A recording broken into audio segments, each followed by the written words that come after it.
Petri Wine brings you Basil Rathbone and Nigel Bruce in the new adventures of Sherlock Holmes.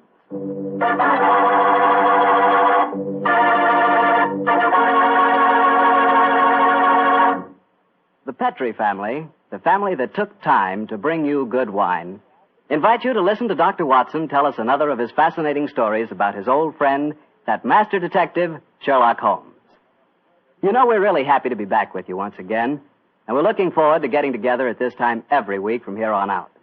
And I hope you won't mind if every once in a while I sort of get a word in edgewise about Petri wines. You know, and I really mean this, Petri wines are wonderful wines.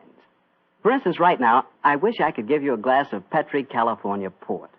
You could hold that Petri port up to the light and look at its clear, deep red color. You could smell that luscious grape aroma. And best of all, you could taste that Petri port. What a flavor.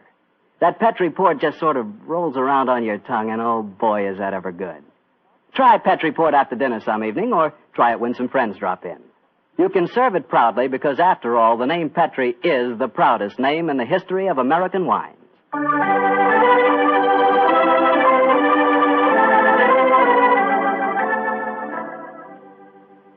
And now let's look in on our good friend Dr. Watson and see if he's expecting us. Come in, Mr. Bartell. You're just the man I've been expecting. How are you, Dr. Watson? It's good to see you again. Thank you, my boy. It's very nice to see you again, too. I've missed our Monday night visits during the last 3 months. Sit yourself down. Would you care to join me in a glass of port? Well, thanks, Doctor. That'd be nice. You know, it seems to me after our summer vacation, a toast to the great Sherlock Holmes would be in order. That's an excellent idea. Here you are, young fellow, my lad. Thanks. You propose the toast, Doctor. To Sherlock Holmes, master detective and loyal friend, whose adventures have brought considerable, shall we say, fame to a certain retired doctor now living in Northern California. I'll drink to that.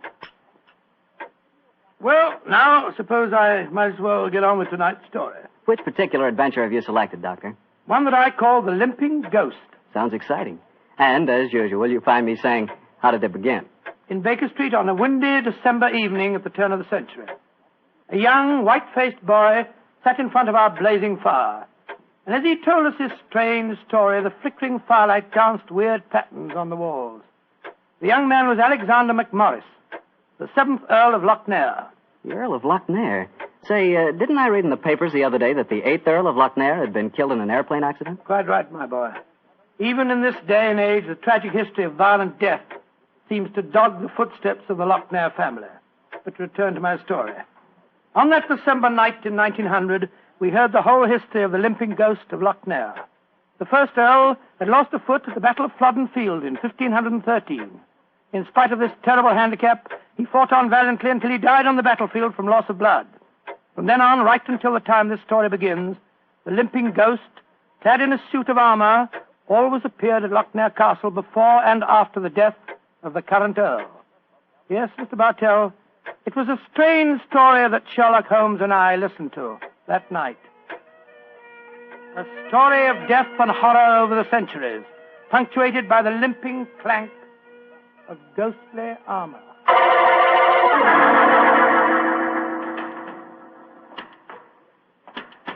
Milady, I have terrible news for you. Your husband, the Earl, was killed in the explosion that destroyed Lord Darnley.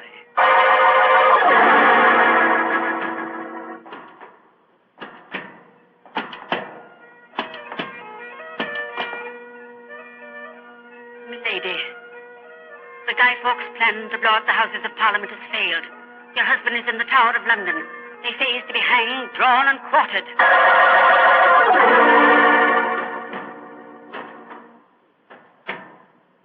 Madam, I regret to inform you that your husband, on my instructions, has been arrested for murder. I have no doubt that he will hang. And that's the story of the Lochnairs, Mr. Holmes. You were instrumental in sending my great-uncle to the gallows, a fate which he richly deserved, I'm told. So it seemed only natural to come here to Baker Street and consult you now that I'm in trouble. I shall be most happy to do anything I can to help you, sir. I don't remember anything about your sending the Earl of Lochnair to the scaffold, Holmes. Well, he did, Dr. Watson. Oh, really? And the servants have always sworn the ghost really did walk at midnight on the day that he was hanged. Indeed. Now, sir, I suggest that you tell us what problem brought you here. The ghost is walking again, Mr. Holmes. You know what that means. According to the legend, that the present Earl will die. Exactly. And as I'm the present Earl, you can see why I'm rather worried. Am I to understand that you've actually seen this ghost yourself? Yes, Mr. Holmes. The night before last, Betty, well, that is, Miss Nolan and I were sitting in the dining hall in front of the fire when we heard a strange sound up in the musicians' gallery. We looked up and in the moonlight saw a ghostly figure in armor limping towards the staircase. Oh, gracious me. My dear sir, you're certain that you really saw it? Moonlight can play strange tricks, you know. There wasn't any doubt about it, Doctor. We both saw and heard it. What did you do? I started to go towards the stairs, but as I did so, Betty screamed and then tumbled to the floor in a heap. Fainted, I suppose. Yes. While I was reviving her, the ghost disappeared. Who's staying with you at Lochnair Castle at the moment? Well, there's Betty Nolan. She's the sister of James Nolan. He looks after my estate. Betty and I are engaged to be married. Oh, congratulations, sir. Thank you. Yes, indeed. Anyone else staying with you? Yes, a distant cousin of mine, Jeremy K. McMorris, an American. He turned up in England a couple of months ago with his son Walter. They're both with me at the present. A distant cousin. That's right, Mr. Holmes. Actually, they're descendants of a more than usually black sheep branch of the family. I don't know how long the old man's going to be with us, though. If you ask me, he's a dying man. How do you say that, sir? As far as I can gather, he's been wasting away for years. It's only a question of time before his strength fails him entirely. I was hoping perhaps you could take a look at him, Dr. Watson. That is, if I could persuade you and Mr. Holmes to come and stay at the castle for a few days. Well, what about it, Holmes? It's an intriguing problem, Watson. The current Earl of Lochnair would seem to be in danger. A cousin of his is dying of an obscure disease, and the ghost of Lochnair Castle is walking again. Yes, it's an irresistible invitation. I see no reason why we can't leave on the Scotch Express tonight.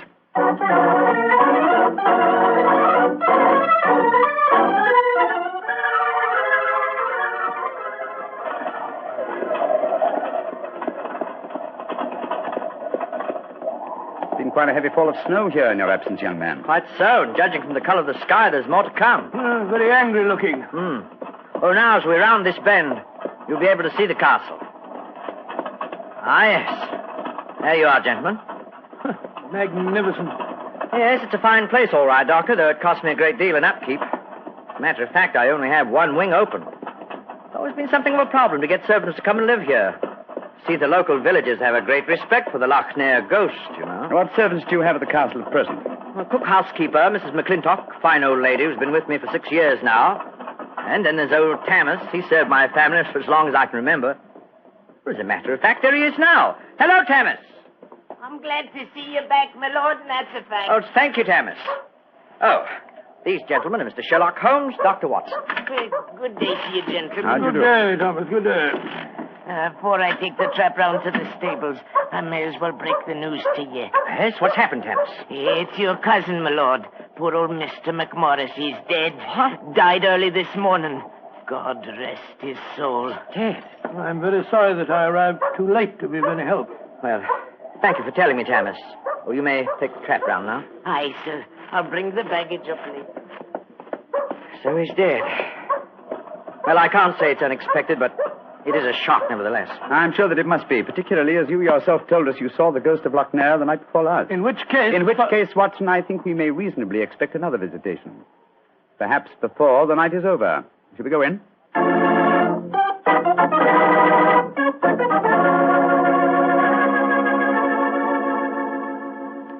This is Miss Nolan, my fiancée, Mr. Sherlock Holmes, and Dr. Watson. I'm very glad to meet you. How are you, Miss Nolan? And this is her brother, James Nolan, the manager of my estate. How do you do, sir?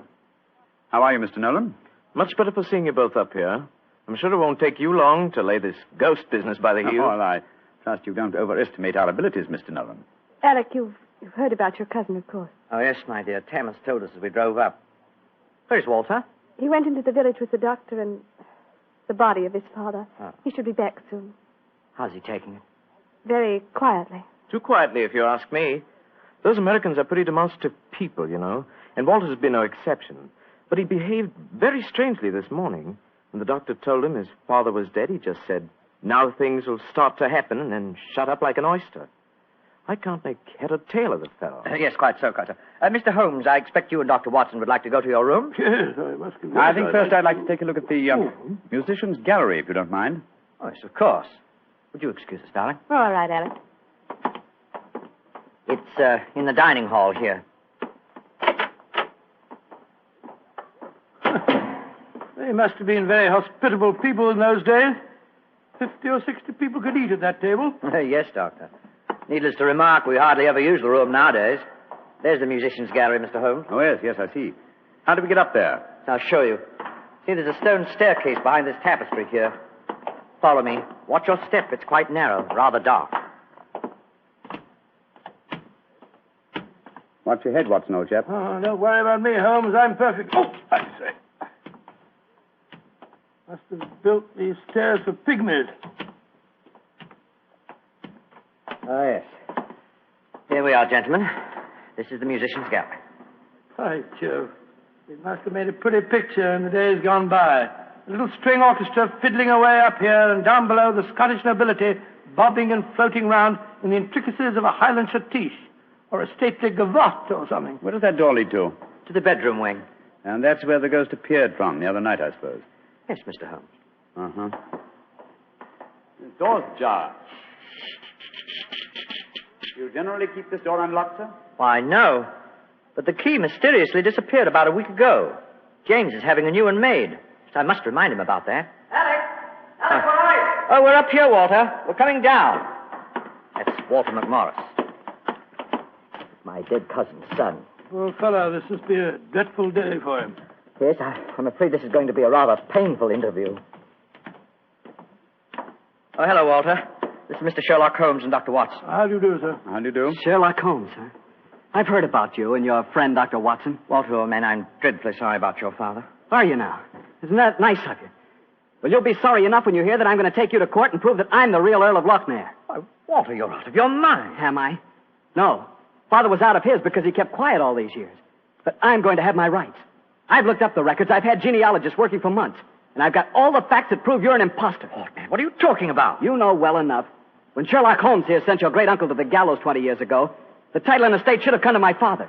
When I leave here tomorrow, I'm going straight to the finest lawyer in London. Heavens, man, if you believe this, why have you said nothing about it till now? Because I'm smart. I found out a thing or two since I've been staying here. And one of the things I found out is that your precious fiancée and her brother wouldn't look twice at you if it weren't for your money and the title. Shut up. You'll find out. She's a smart little filly, and she knows what kind of a track she's running on. You dirty... My compliments, sir. A very professional uppercut. Yes, and a very well-deserved one. Offensive scoundrel. Sorry about this. Please don't say anything in front of Betty. It'll only upset her. I quite understand. Come along, Watson. Let's go and find our rooms.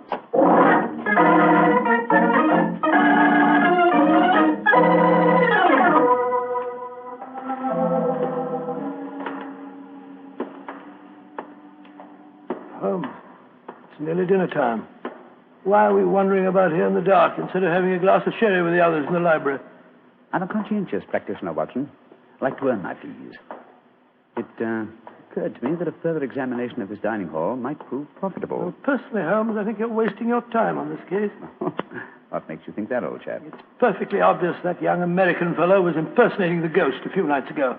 He knew his father was going to die, and he wanted to build up the legend so as to make his own claim seem more believable. Well, that's very sound reasoning, Watson. Though to be logical in his deception, he should repeat the performance now that his father is dead. Well, ghosts only walk at midnight, so why don't we go and have a glass of sherry? Shh. What is it, Holmes? Someone's coming in from the library. The lighted candle. Yes? Who is it? It's me, Mrs. McClintock, the Oh, housekeeper. gracious me, you gave me quite a start. I heard voices and I knew the candles were not alight in here, so I came in to see who it was. You're watching for the ghost, I suppose. Well, you'll no be disappointed, gentlemen, though you may see more than you bargained for. Those that meddle with ghostly things they dinna comprehend are playing with something much more dangerous than fire. Fire burns. But the shades on dead people... Holmes! Look up there in the gallery. The door's opening. It's the ghost. Aye, here he comes, the poor body. See the armor on him, and the way he's dragging one leg behind him. Yes, it's really quite an effective impersonation. And the twilight provides most appropriate lighting for his play acting, too. You mean it's the young American? Of course, obviously. Look behind him. There's another figure. Yes. Dressed in the same kind of armor and carrying a sword. The game's afoot, Watson. The ghost has seen him. He's turning. The second figure's raising his sword. Look out!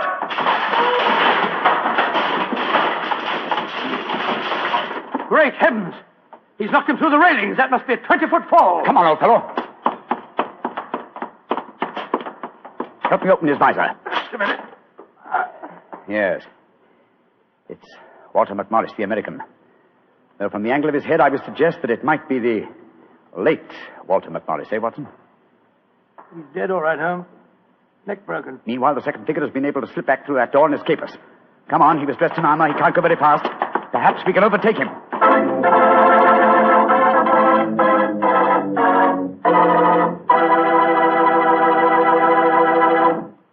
Dr. Watson's story will continue in just a few seconds, which is all the time I need to tell you about Petri California Muscatel. Ever try Petri Muscatel? It's a wine that looks like sheer gold, and it's made from big, plump, juicy muscat grapes. Boy, pop one of those muscat grapes into your mouth, and you know you've got something delicious. You know that. And you get the same flavor in Petri Muscatel. It's a perfect wine to serve a lady. Women love it. And that best time to serve it is after dinner or on a Sunday afternoon, you know, times like that. But just make sure it's Petri Muscatel, because that's the way to make sure it's going to be good. Remember, Petri.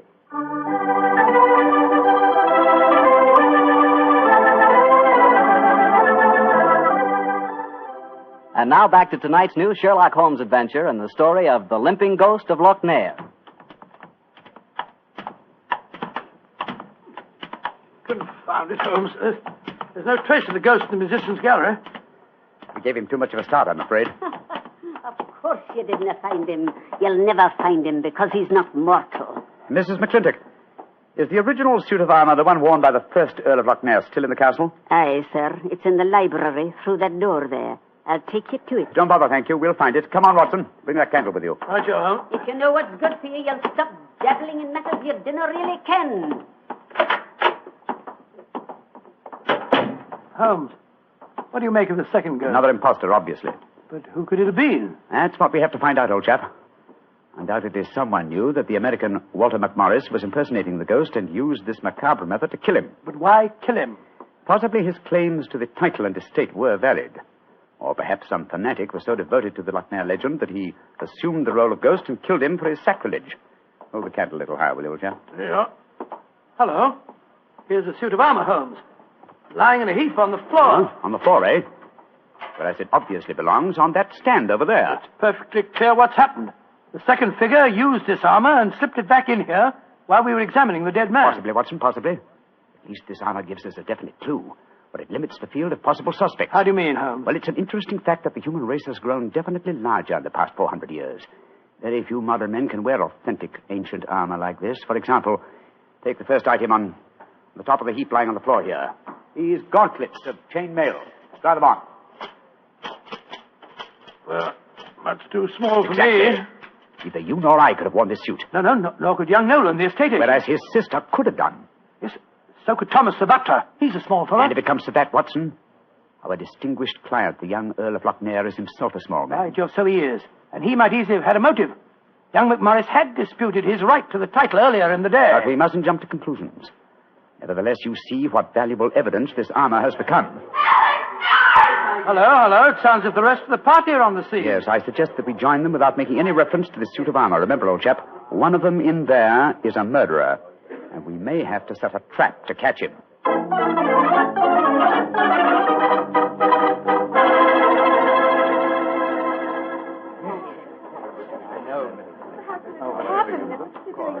Are you sure he's dead, Dr. Watson? There's no doubt about it. His neck was broken instantly by the fall. It's dreadful. Father and son both dying on the same day. And you say the real ghost came up behind him, Mr. Holmes, and struck him so they crashed through the railing up there. I said another figure dressed in armor and killed him, Mr. Nolan. 'Twas a real ghost. I saw him with my own two eyes. He killed that man for trying to bring shame on the name of Lochnair. Shouldn't we get into touch with the police? How can I get a message to them tonight? Have you looked outside? We're almost completely snowed in. Snowed in. Oh, Alec, I'm frightened. Hush, darling. There's nothing to be afraid of anymore. No, at least we have the assurance that the ghost will not limp again. Why? Well, the murderer has no further motive for impersonating the ghost. To walk now would be to support the dead American's claims. No, We shall spend a quiet night, and tomorrow I shall communicate with the proper authorities as to my quite definite notions regarding the murderer's identity. But if the ghost should walk again, Mr. Holmes? Well, then, sir, I shall know that at last I've encountered a truly supernatural crime and shall retire from the practice of detection.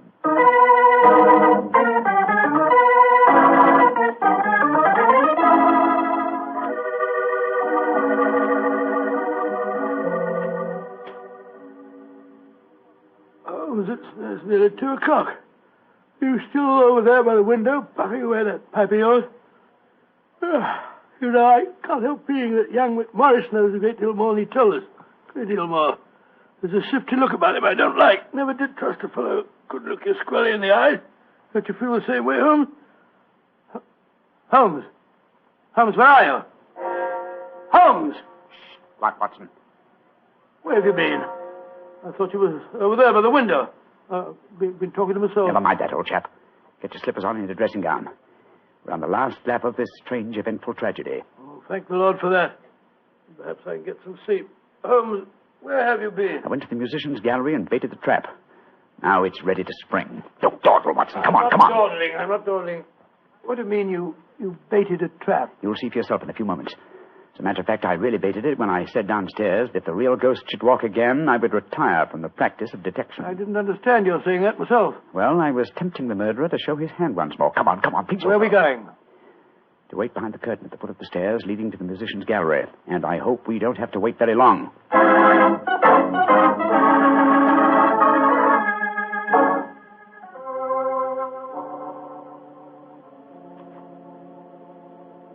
Holmes, I'm getting a crick in my neck trying to peer through this wretched curtain. How much longer do we have to wait? Until our murderer arrives. Are you certain he'll come? Not certain, but hopeful. Extremely hopeful. You know who it is, don't you? Yes. But my proof is too thin for a court of law. I must catch him in the act. Here he comes. Splendid. Let's go up and grab him. No. They walk into my trap. He's coming towards the head of the stairs. Oh! Great Scott! Exactly. A simple piece of wire stretched across the gallery is remarkably effective, even with ghosts. Come on, Watson. Help me off with this visor. There we are. Good Lord, it's James Nolan. Exactly. What happened? You walked into a simple trap, my friend. I'm afraid the next trap will be more lethal, for it will undoubtedly prove to be the one beneath the gallows.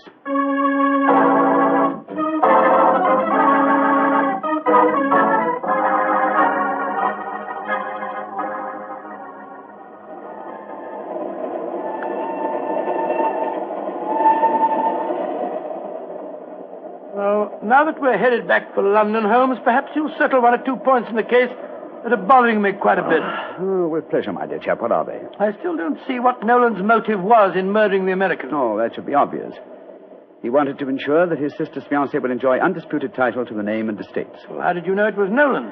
When I examined the authentic suit of armor, you see, it was obvious it had never been worn. But I still don't quite understand. Oh, come now, old chap. The suit of armor was in a heap on the floor. Yeah? And if it had been hastily discarded, and yet, the gauntlets were on top of the pile, you remember? Well, that's right, they were. If the suit had really been worn, the gauntlets would have been the first things to have been taken off, and so would have been underneath the pile. Obviously, therefore, the armor had been disarranged in order to make people believe the real ghost had walked. Yeah. After the American's death, the suspects were 4. Miss Nolan, her brother, Thomas, the butler, and the Earl himself. Well, I ruled out Mrs. McClintock because, you remember, she was standing behind us at the time of the murder. Well, I'm beginning to understand. All the suspects except Nolan were small enough to have worn the armor. That's right. Therefore, only he could have pretended to use it. Pretended? But he did use it. Oh, no, my dear fellow. Undoubtedly, he procured a similar one of modern manufacture. An amazing case, Holmes. An interesting one, at any rate. And once again, old fellow, I'm possibly reminded of an old Scottish litany. Scottish litany? Which one's that? Oh, you remember it. From ghoulies and ghosties and long-legged beasties and things that go bump in the night. Good Lord, deliver us.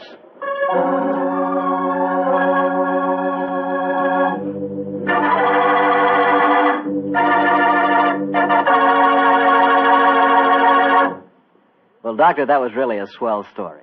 You know, for a while there, I was beginning to believe in ghosts. Well, I'm ashamed to admit it, but at the time, so was I.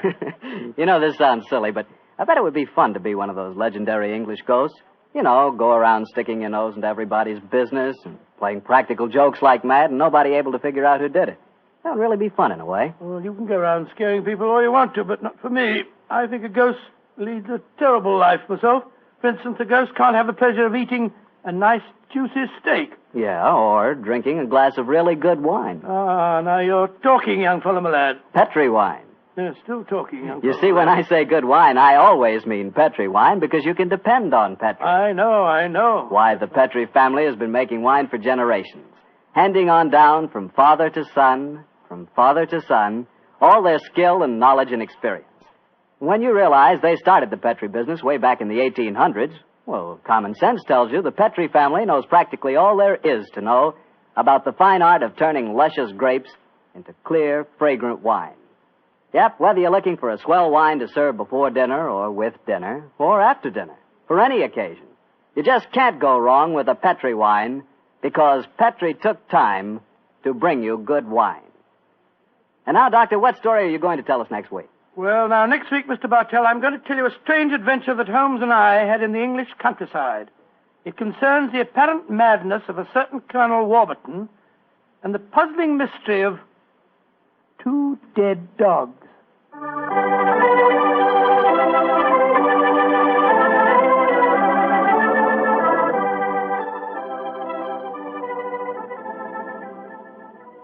Tonight's Sherlock Holmes adventure is written by Dennis Green and Anthony Boucher and is based on an incident in the Sir Arthur Conan Doyle story, The Crooked Man. Mr. Rathbone appears through the courtesy of Metro-Goldwyn-Mayer, and Mr. Bruce through the courtesy of Universal Pictures, where they are now starring in the Sherlock Holmes series.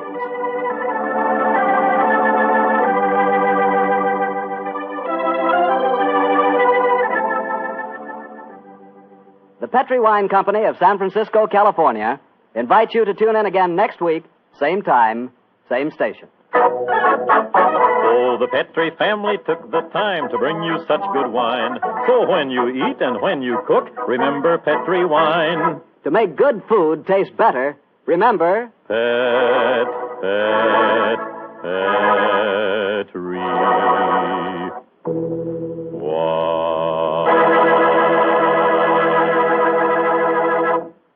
This is Harry Bartell saying goodnight for the Petri family. Sherlock Holmes comes to you from our Hollywood studios. This is the Mutual Broadcasting System.